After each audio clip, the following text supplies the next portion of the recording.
పాతవేనా? Last 4 years. 4 years back.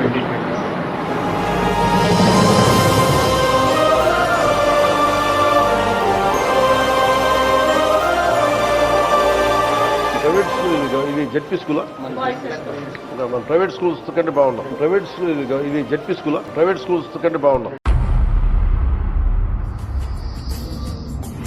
నాడు నేడు ద్వారా ప్రతి గవర్నమెంట్ బడిలో కూడా 10 మార్పులు ప్రస్ఫుటంగా కనపడేట్టుగా ప్రతి మార్పులు తీసుకొస్తా ఉన్నాం. ఈ 10 మార్పుల్లో విద్యార్థులకు, ఉపాధ్యాయులకు అందరికీ కూడా కొత్త మంచి ఫర్నిచర్ అందుబాటులోకి తీసుకొని వస్తా ఉన్నాం. మనం ఏదైనా నెక్స్ట్ జనరేషన్కి ఏదన్నా మనం ఇవ్వగలిగే ఆస్తి ఏదైనా ఉంది అని అంటే అది చదువు.